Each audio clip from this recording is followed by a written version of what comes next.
అందరికీ నమస్కారం. నా పేరు దుడం రెడ్డి బాబు, ఆంధ్రప్రదేశ్ బీసీ సంక్షేమ సంఘం రాష్ట్ర అధ్యక్షుని, అలాగే బీసీ సమన్వయ కమిటీ రాష్ట్ర ప్రధాన కార్యదర్శిని. ఈరోజు విజయవాడలో బీసీ సమన్వయ కమిటీ ఆధ్వర్యంలో జరుగుతున్నటువంటి ఈ బీసీ రాజ్యాధికార సాధన విషయం పైన 2 రోజుల సుదీర్ఘ చర్చ అలాగే సమావేశం జరుగుతుంది. ఈరోజు రెండో రోజు. అయితే మనకు బడుగు బలహీన వర్గాలకు గడిచిన 76 సంవత్సరాల నుంచి రిజర్వేషన్ కోసం, ఉపాధి కోసం, విద్య కోసం మనం బీసీ నాయకులు, వివిధ సంఘాల్లో పనిచేస్తున్నటువంటి మన బీసీ నాయకులు పోరాడుతూనే ఉన్నారు. మరి మనకు రాజ్యాధికారం ఎందుకు రావట్లేదు? ఈ రాజ్యాధికారం కావాలి అంటే రాజకీయ పార్టీల దగ్గరికి వెళ్ళి, అయ్యా మాకు రాజ్యాధికారం ఇవ్వండి, మాకు విద్యను ఇవ్వండి, మాకు ఉపాధి ఇవ్వండి, మాకు ఉద్యోగాలు ఇవ్వండి, మాకు అవి కావాలి ఇవి కావాలని ప్రతిరోజు వాళ్ళను మనము ప్రశ్నించడము, లేదంటే కనుక బెగ్గింగ్ చేయడమే సరిపోతుంది. మరి ఒక మనిషి జీవితకాలం 60 నుండి 70 సంవత్సరాలు. మరి ఇప్పటికి 76 సంవత్సరాలు అవుతున్నా కూడా ఇంకా రాజ్యాధికారం కోసం కొట్లాడుతున్నాం, రిజర్వేషన్ కొట్లాడుతున్నాం. మరి ఎప్పుడు వస్తుంది రిజర్వేషన్? ఎప్పుడు వస్తుంది రాజ్యాధికారం? దీనికి ఒకటే ఒక్క ప్రశ్న, నీ ఓటు నువ్వు వేసుకో, నీ బీసీకి నీ ఓటు వేయి, అప్పుడు రాజ్యాధికారం వస్తుందే తప్ప ఇప్పుడు వాళ్లకు వీళ్లకు ఓట్లు వేసి అగ్రకుల రాజకీయ పార్టీలకు ఓట్లు వేస్తే బీసీలకు రాజ్యాధికారం ఎలా వస్తుంది? ప్రతి ఒక్కరూ బీసీ సంఘాల్లో పనిచేస్తున్నటువంటి వారు కానీ, మండల లెవెల్లో కానీ, నియోజకవర్గం కానీ, జిల్లా కానీ, రాష్ట్ర వ్యాప్తంగా పనిచేస్తున్నటువంటి మన బీసీ సోదరులు ఒకటే చెప్తున్నాం. అలాగే రాజకీయ పార్టీలో పనిచేస్తున్న వారికి ప్రతి ఒక్కరికి కూడా మీరు ఒక్కసారి ఆలోచించండి. మనం మన కుటుంబం కోసమో మన కోసమో పనిచేస్తున్నామా, లేకుంటే బీసీ సమాజం కోసం పనిచేస్తున్నామా?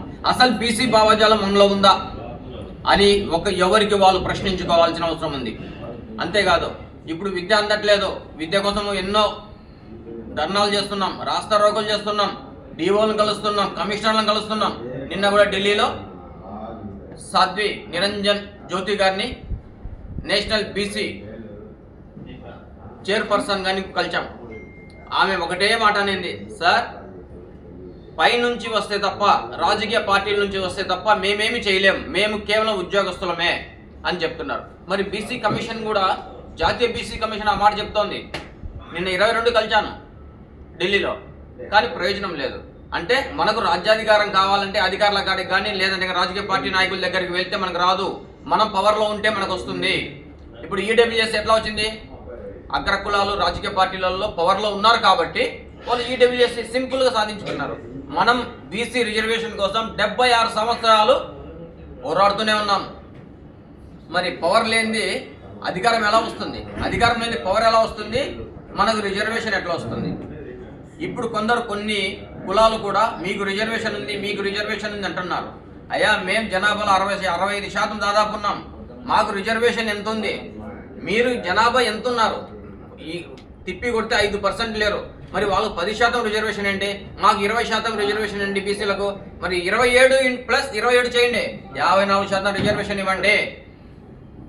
లేదు అంటే రిజర్వేషన్ పూర్తిగా తీసేయండి. కులం వద్దు, రిజర్వేషన్ వద్దు.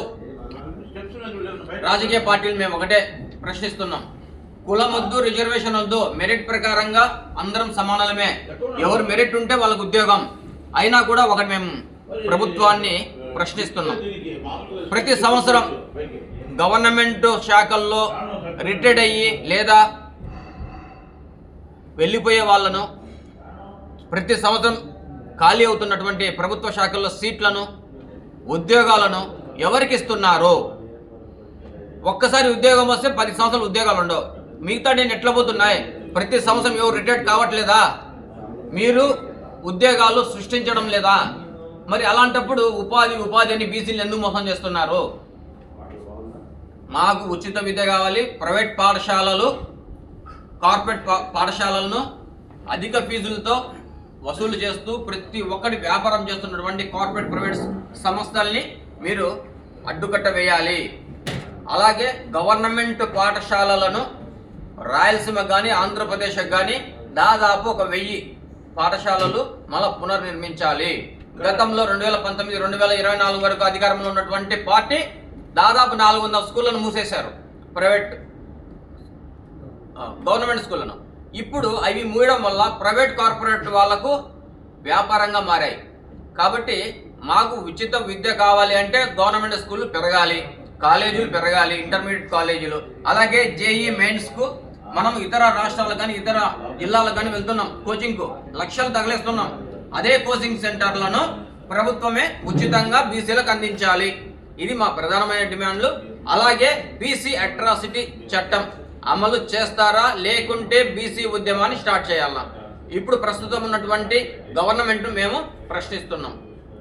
Thank you.